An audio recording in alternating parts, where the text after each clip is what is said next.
Hello दोस्तों, welcome to my channel Aaram classes में आपका स्वागत है। तो आज हम लोग पॉलिटी का जो राज्य व्यवस्था है, लूसेंट और एनसीईआरटी का जो सार संग्रह है, उससे रिलेटेड जो क्वेश्चन हम लोग कर रहे हैं उसका ये 5वां लेक्चर है। इसमें आपको संघ और उसके राज्य क्षेत्र और साथ ही नागरिकता संबंधित जो भी अनुच्छेद से क्वेश्चन बनते हैं उन सारे को डिस्कस किया गया है। अगर आप पॉलिटी पढ़े हैं या नहीं भी पढ़े हैं, फिर भी आप इस क्वेश्चन को लगाइए। ये क्वेश्चन जो है काफ़ी बार एग्जामों में पूछे जाते हैं। इससे आपका पूरा जो पॉलिटी है रिवीजन हो जाएगा। अगर आप इस चैनल पर पहली बार आए हैं तो सब्सक्राइब कर लीजिएगा और वीडियो अच्छा लगे तो लाइक कीजिएगा। तो आज का हम लोग पहला क्वेश्चन देखते हैं संघ और उसके राज्य क्षेत्र से। तो इसमें पहला क्वेश्चन है, भारत एक है। तो भारत कैसा है हमारा? तो भारत राज्यों का संघ है। इसका राइट आंसर बी हो जाएगा। आपको मालूम है कि भारत जो अनुच्छेद 1 में कहा गया है कि भारत क्या है, राज्यों का संघ है। नेक्स्ट क्वेश्चन है, भारतीय संविधान के अनुच्छेद 1 में यह घोषणा की गई है कि इंडिया अर्थात भारत है। तो इंडिया अर्थात जो भारत है वो क्या है? तो राज्यों का संघ ही है। ये अनुच्छेद 1 में बताया गया है, ये बात याद रखिएगा। नेक्स्ट क्वेश्चन है, भारत का संविधान भारत को कैसे वर्णित करता है? तो भारत का संविधान भारत को कहता है कि भारत क्या है? तो राज्यों का एक संघ है, यूनियन है। तो इसका भी राइट आंसर बी हो जाएगा। देखिए किस तरह से ये क्वेश्चन पूछते हैं वो आप इसको समझिए। ये अलग अलग थोड़ा सा डिफरेंट करके सेम क्वेश्चन है पूछ लिया जाता है। तो चलिए इसका आप जवाब देते रहिएगा कमेंट में भी। नेक्स्ट क्वेश्चन है, आंध्र प्रदेश एक भाषाई राज्य के रूप में गठित किया गया। तो आंध्र प्रदेश को भाषाई राज्य, सबसे पहला भाषाई राज्य बनाया गया था। और ये कब बनाया गया था? तो 1953 में। इसका राइट आंसर बी हो जाएगा। 1953 में आंध्र प्रदेश पहला राज्य है जो भाषाई आधार पर बनाया गया है। नेक्स्ट क्वेश्चन है, भारतीय संघ में किसी राज्य को सम्मिलित करने का अधिकार किसे है? तो जो भी भारतीय संघ में कोई राज्य सम्मिलित होता है, जैसे बाहरी, जैसे इंडिया में है, आपको मालूम है कि सिक्किम जो है पहले इंडिया का पार्ट नहीं था, लेकिन इसको 35वें संविधान संशोधन के तहत भारत में मिलाया गया है। तो ऐसे ही प्रावधान कौन करता है? तो ऐसा करता है संसद। इसका राइट आंसर सी हो जाएगा। नेक्स्ट क्वेश्चन है, किसी राज्य के नाम में परिवर्तन करने का अधिकार निम्नलिखित में से किसको प्राप्त है? तो किसी के भी राज्य हैं उसके सीमा, क्षेत्र और नाम, इस सभी में परिवर्तन करने का अधिकार संसद को ही होता है। इसका राइट आंसर बी हो जाएगा। और ये किस अनुच्छेद के तहत होता है? तो अनुच्छेद इसके लिए है 3, ये भी याद रखिएगा।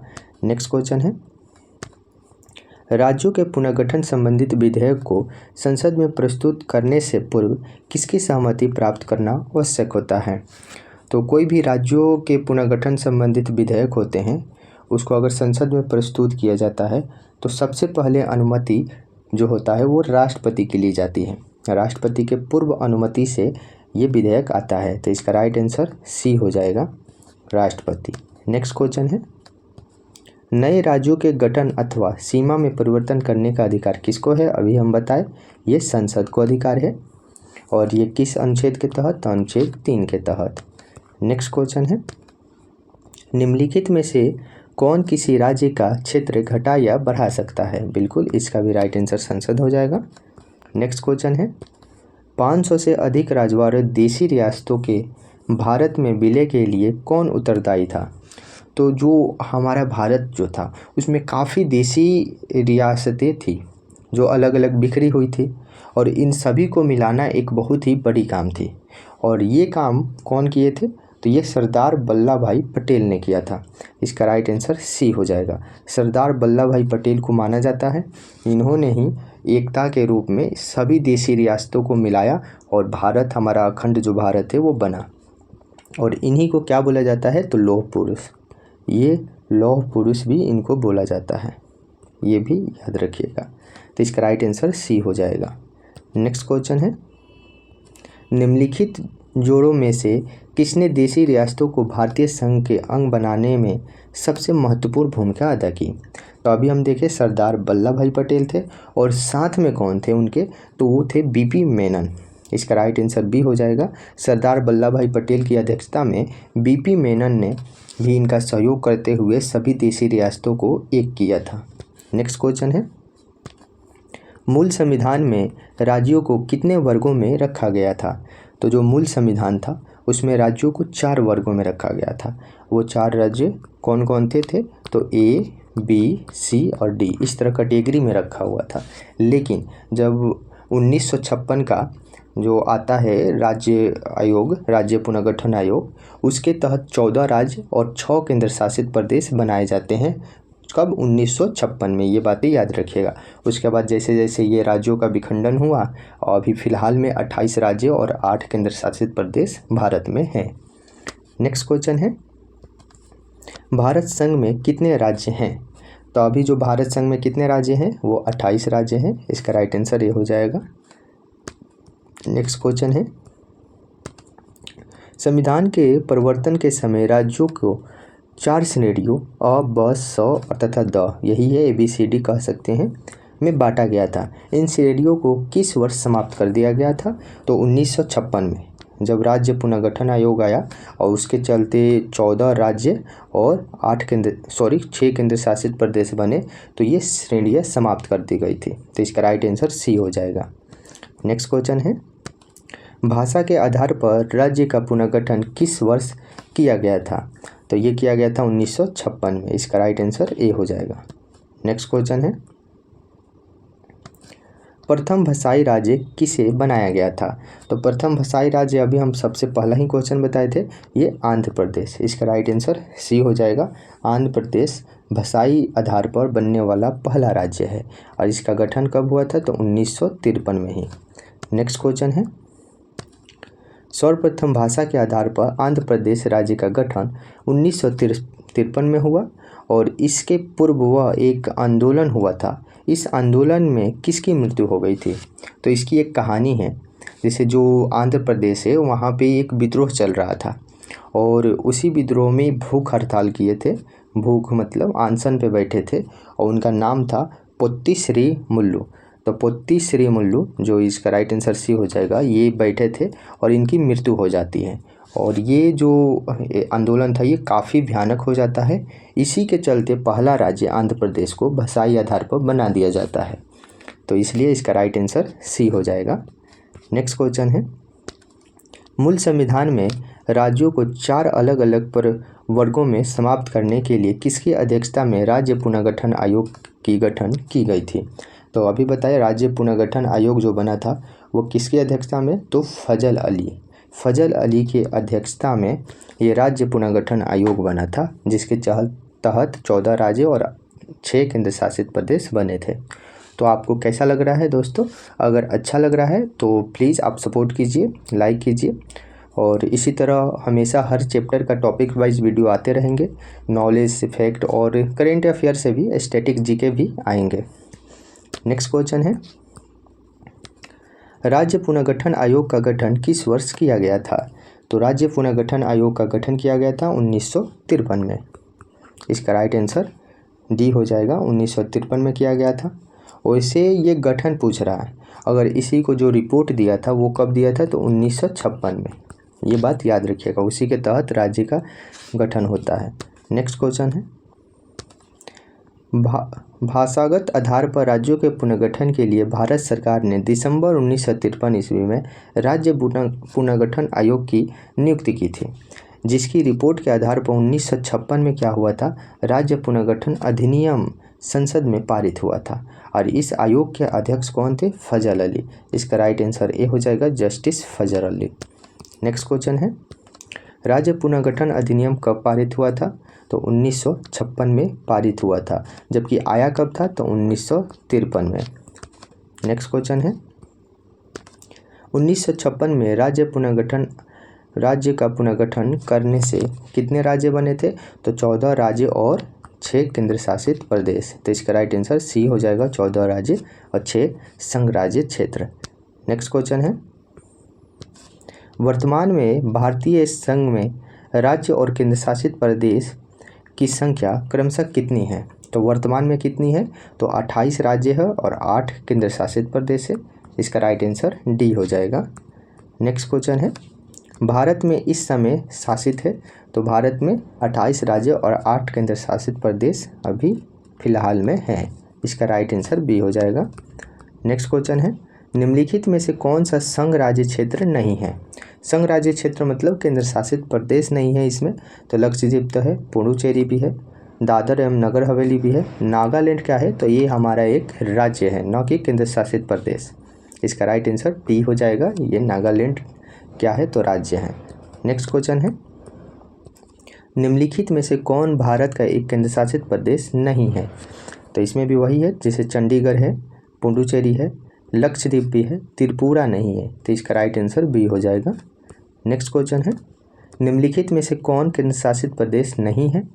वो भी ऐसे ही क्वेश्चन, जैसे लक्षद्वीप तो है केंद्र शासित प्रदेश, पुडुचेरी है, दमन दीव भी है, मिजोरम इसमें केंद्र शासित प्रदेश नहीं है बल्कि राज्य है। तो इसका राइट आंसर डी हो जाएगा। नेक्स्ट क्वेश्चन है, कराईकल माहे यानम सहित पुडुचेरी की फ्रांसीसी बस्ती को फ्रांसीसी सरकार ने किस वर्ष भारत को अधिर्पित किया था?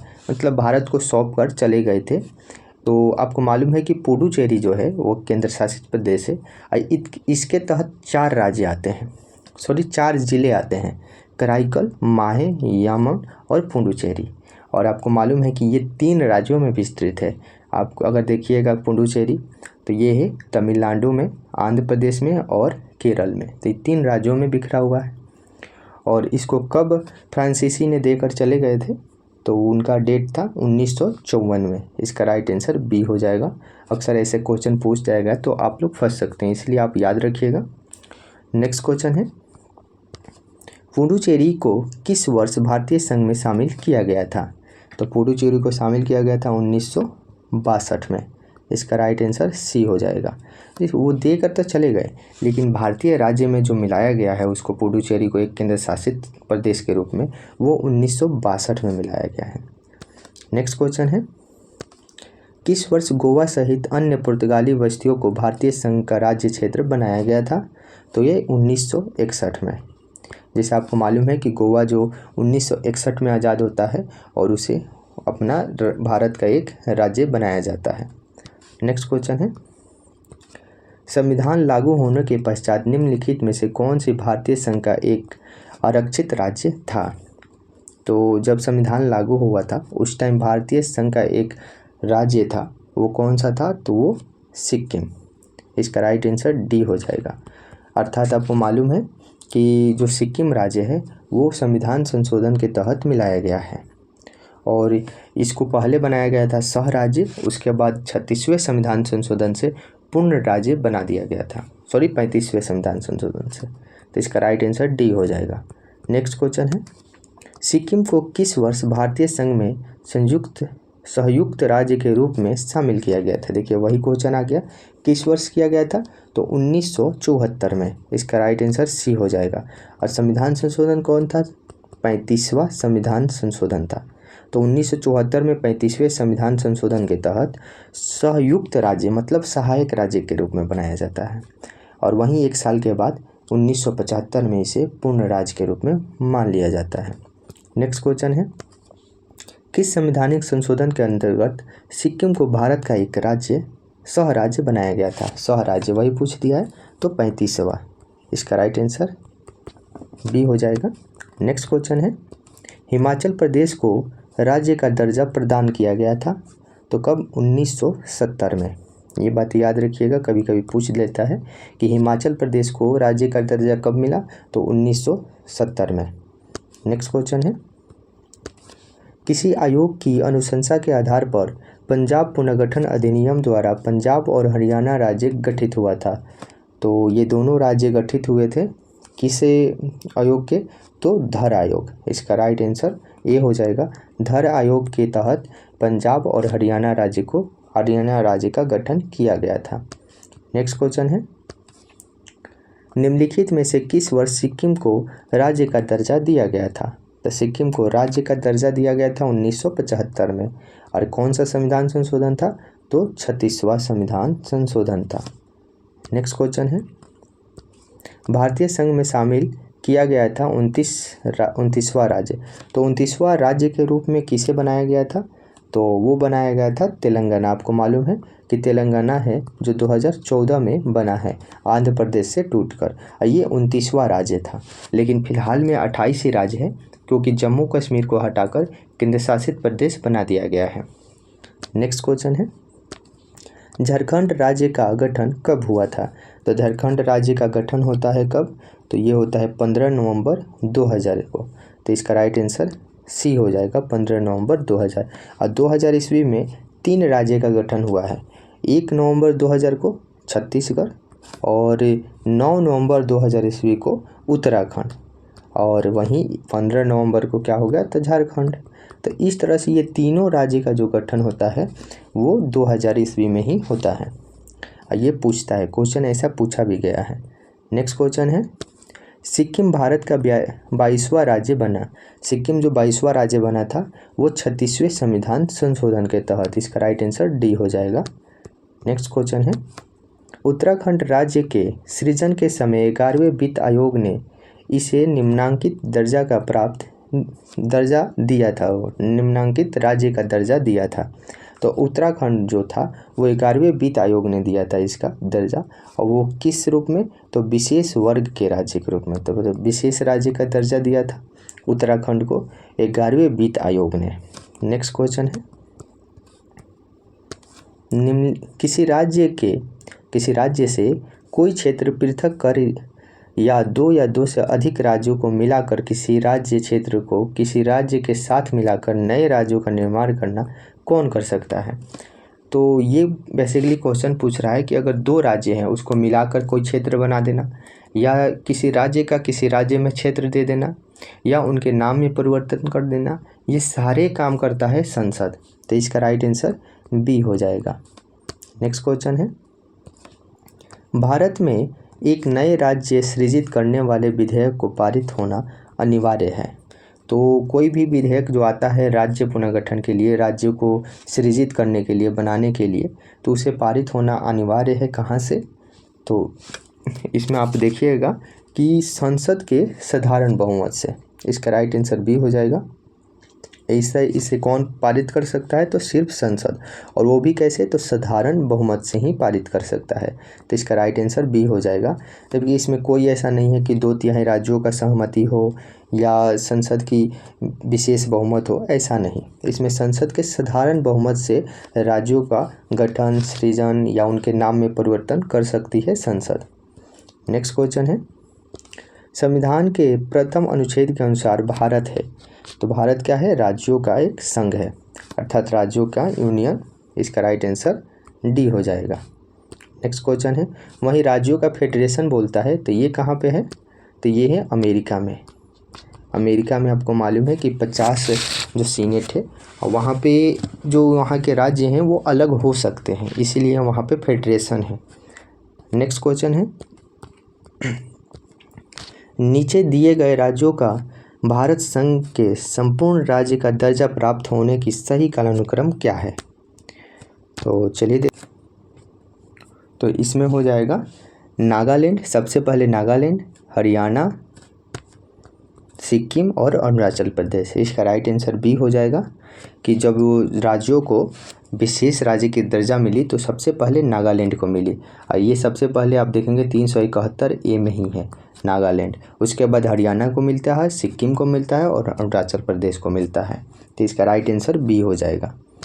नेक्स्ट क्वेश्चन है, संसद की नए राज्यों को बनाने की प्रक्रिया के बारे में निम्नलिखित कथनों में से कौन सा एक सही नहीं है? तो चलिए देखते हैं कि नए राज्यों को बनाने के लिए कौन सा इसमें सही कथन नहीं है। तो इसमें आप देखिएगा कि संसद विधि द्वारा नए राज्य बना सकती है, बिल्कुल सही। मौजूद राज्यों की सीमाओं और नामों में फेरबदल कर सकती है, तो ये तो बिल्कुल कर सकती है। इस प्रकार के कोई विधेयक राष्ट्रपति की सिफारिश के सिवाय संसद में पेश नहीं किया जा सकता है, तो बिल्कुल सही है। संसद में पेश आता है ये विधेयक होता है, तो ये राष्ट्रपति की पूर्व अनुमति से आता है, तो ये बात भी सही है। इस प्रकार के किसी विधेयक को राष्ट्रपति प्रभावित राज्य के विधानमंडल को निर्दिष्ट कर सकता है। तो बिल्कुल ये भी बात सही है। और यही तीसरा जो डी है, इस प्रकार की विधि अनुच्छेद 368 के कार्यक्षेत्र में आएगी। यही बात इसमें गलती हुई है। आप एक बात ध्यान रखिएगा कि कोई भी राज्य के गठन, पुनर्गठन या उसके सीमा क्षेत्र में परिवर्तन के लिए जो संशोधन होता है वो 368 के तहत नहीं होता है।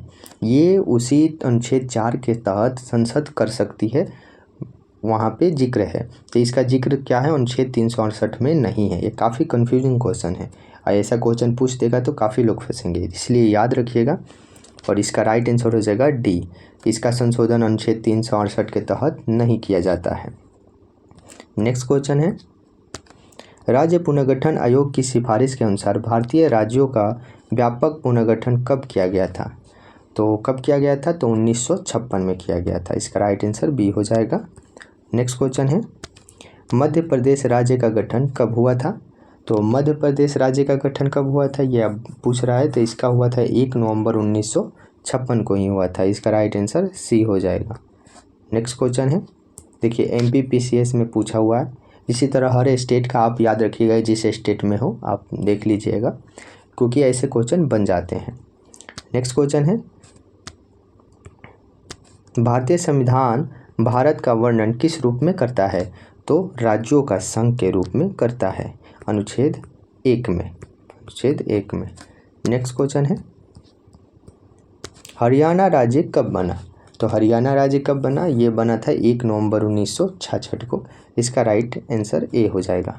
अगर आप कमेंट में जवाब दीजिएगा, अगर आपको चाहिए कि कौन सा राज्य कब बना और उसका एक सीक्वेंस ट्रिक चाहिए जो काफ़ी याद रहेगा हमेशा के लिए हमारे पास है, तो आप बताइएगा, तो उस पर एक सेपरेट 10 मिनट का वीडियो हम बना देंगे। तो आप उसके लिए कमेंट में जवाब दीजिएगा तो हम ज़रूर बनाएंगे। नेक्स्ट टॉपिक देख लेते हैं। ये था हमारा जो पहला टॉपिक, इसमें केंद्र और राज्य के संबंध था। अब देखते हैं नागरिकता। तो नागरिकता संबंधित जो अनुच्छेद है वो अनुच्छेद किस में है? तो अनुच्छेद 5 से 11 में नागरिकता है। और वहीं भाग कौन सा है? तो भाग इसमें 2 में। तो भाग 2 में नागरिकता संबंधित प्रावधान किया गया है अनुच्छेद 5 से 11 में। चलिए इसके बारे में देख लेते हैं। इससे क्वेश्चन कुछ है उसको बना लेते हैं। इसमें जो पहला क्वेश्चन है, भारतीय संविधान के किस अनुच्छेद में नागरिकता संबंधित प्रावधान किए गए हैं? अभी बताएं, अनुच्छेद 5 से 11 में। इसका राइट आंसर बी हो जाएगा। इसके साथ में अगर ये देखें तो अनुच्छेद 1 से 4 में क्या है? तो भारत राज्यों का संघ है। अनुच्छेद 12 से 35 में क्या है? तो मौलिक अधिकार है, मौलिक अधिकार। और अनुच्छेद 36 से 51 में क्या है? तो DPSP है। तो इस तरह से ये चारों ऑप्शन आपको पता चल गया। नेक्स्ट क्वेश्चन है, भारतीय संविधान निम्नलिखित में से कौन सी नागरिकता प्रदान करता है? तो एकल नागरिकता। आपको मालूम है कि भारत में क्या है? एकल नागरिकता है, अर्थात हम लोग भारत के नागरिक हैं, न कि राज्यों का नागरिक हम लोग बोलते हैं। तो भारत के नागरिक है, एकल नागरिकता है। वहीं दोहरी नागरिकता आपको मालूम होगा, सबसे अच्छा उदाहरण है अमेरिका। तो अमेरिका में क्या है? दोहरी नागरिकता है। तो इसका राइट आंसर ए हो जाएगा। एकल नागरिकता कहाँ है? भारत में है। नेक्स्ट क्वेश्चन है, किस अनुच्छेद के तहत संसद को नागरिकता के संबंध में कानून बनाने का अधिकार प्रदान किया गया है? तो कानून बनाने का अधिकार जो है संसद के पास है नागरिकता संबंधित, और ये है अनुच्छेद 11 के तहत। इसका राइट आंसर डी हो जाएगा। नेक्स्ट क्वेश्चन है, भारतीय नागरिकता नहीं प्राप्त की जा सकती है। तो भारतीय नागरिकता नहीं पूछा है, नहीं प्राप्त की जा सकती है। तो आपको बता दें कि भारतीय नागरिकता जो प्राप्त की जाती है उसका 5 तरीका होता है। जैसे इसमें जन्म द्वारा, बिल्कुल इस तरह से नागरिकता मिलती है। देशीकरण द्वारा भी मिलती है, किसी भूभाग को सम्मिलित करके भी मिला जाता है। अब भारतीय बैंक में जमा राशि करके ये नहीं होगा। आपको मालूम है कि भारतीय बैंक में अगर हम कोई पैसा इकट्ठा करते हैं तो उससे यहाँ की नागरिकता नहीं मिल सकती है। और वहीं ये 3 हो गए। इसमें चौथा है क्या है? प्रकृतिकरण, जैसे भूमि खरीद के चाहे यहाँ पे रह के। और पांचवा भूमि क्षेत्र सम्मिलित करके जो दिया हुआ है। और वंश के आधार पर, हाँ इसमें एक लिख दीजिए वंश के आधार पर, और 5वां लिख दीजिए प्रकृतिकरण के आधार पर। तो इस तरह से 5 तरीका से नागरिकता प्राप्त की जा सकती है। इसमें नहीं पूछा था इसलिए इसका राइट आंसर डी हो जाएगा। नेक्स्ट क्वेश्चन है, देशीकरण द्वारा नागरिकता प्राप्त का एक तरीका क्या है? तो देशीकरण का मतलब क्या होता है, हमको ये समझना है। तो देशीकरण का ही मतलब है कि अगर कोई विदेशी पुरुष हो और उससे कोई महिला शादी की हो तो उस तरह से देशीकरण के माध्यम से यहाँ की नागरिकता मिल जाती है। तो इसका राइट आंसर है विदेशी पुरुष से विवाह करने पर क्या होती है, तो देशीकरण के द्वारा नागरिकता प्राप्त होती है। तो इसका राइट आंसर सी हो जाएगा। नेक्स्ट क्वेश्चन है,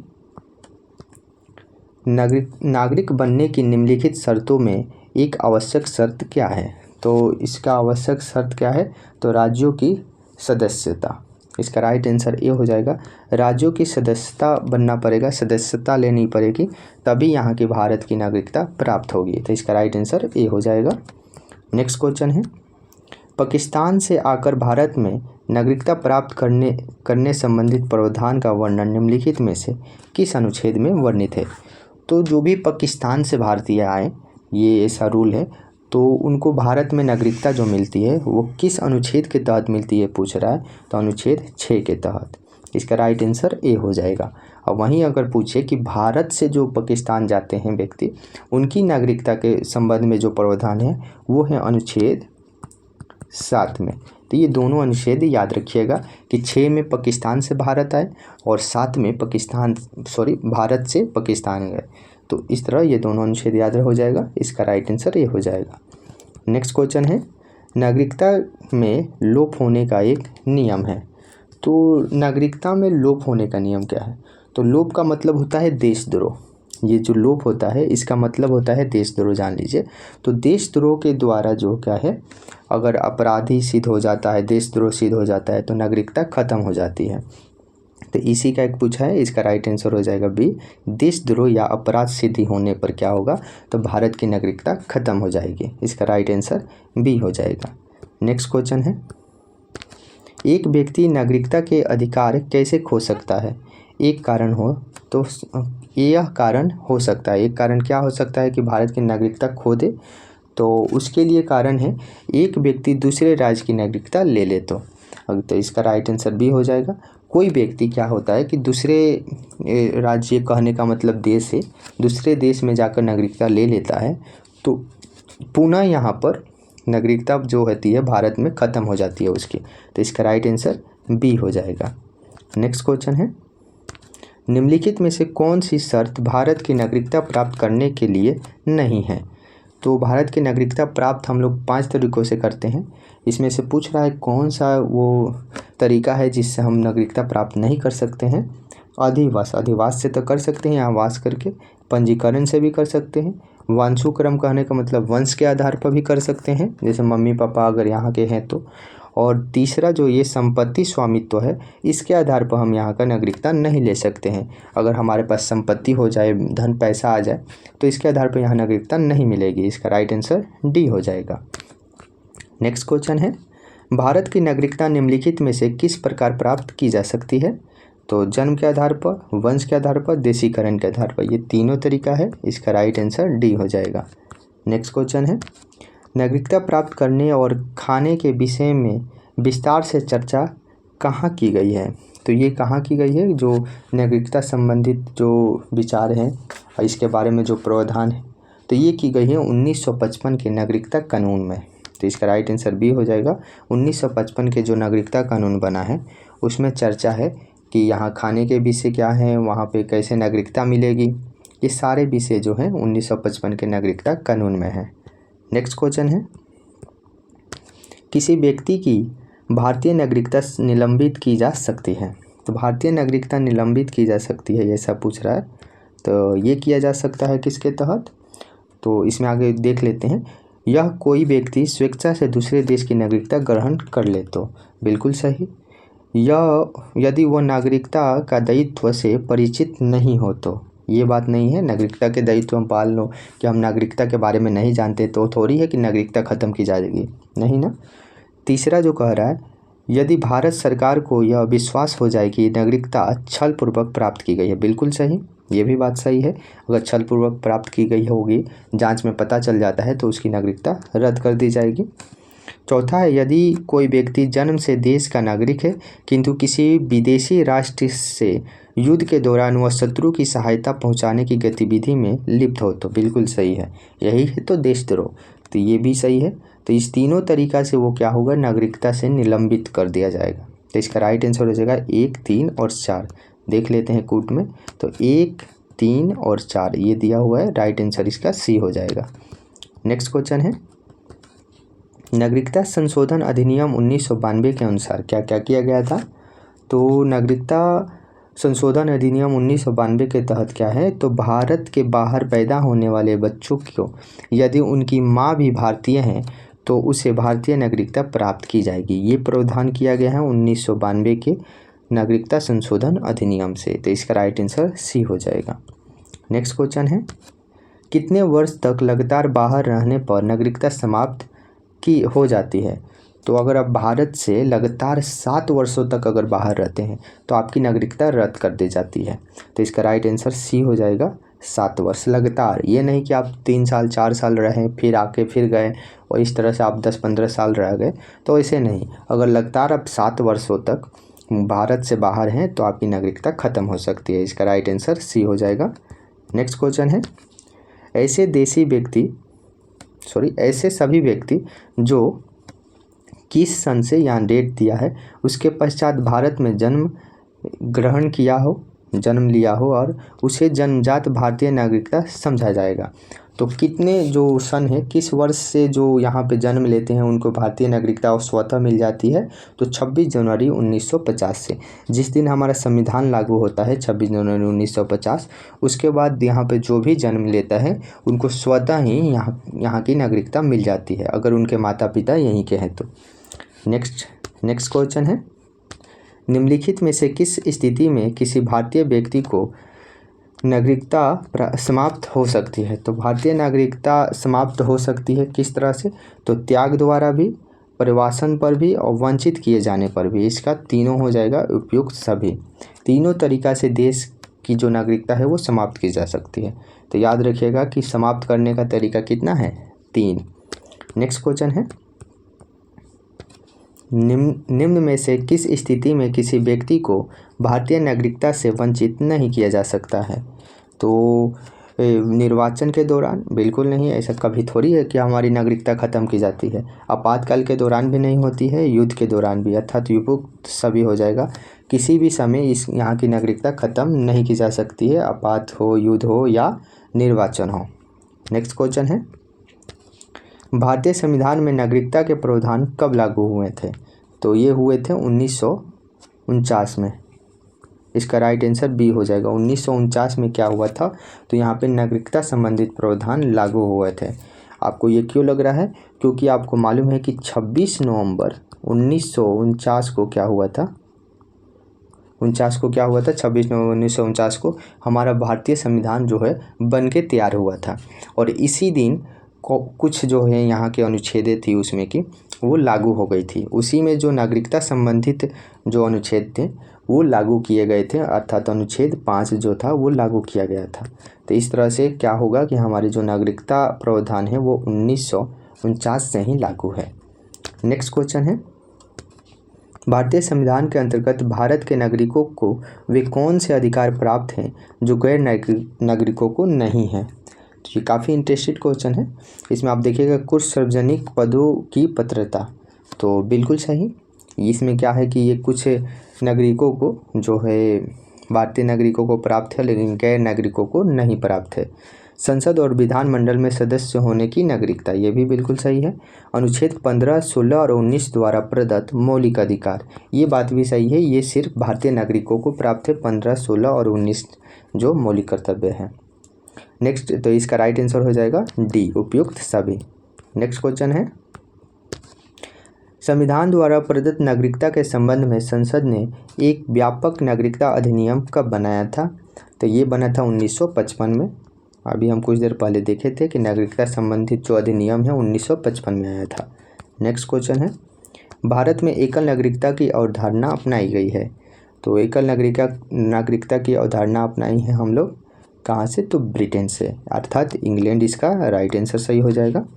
क्यों? क्योंकि ब्रिटेन का यहाँ पर शासन था। ब्रिटेन में भी एकल नागरिकता है, इसलिए भारत में भी क्या है? एकल नागरिकता।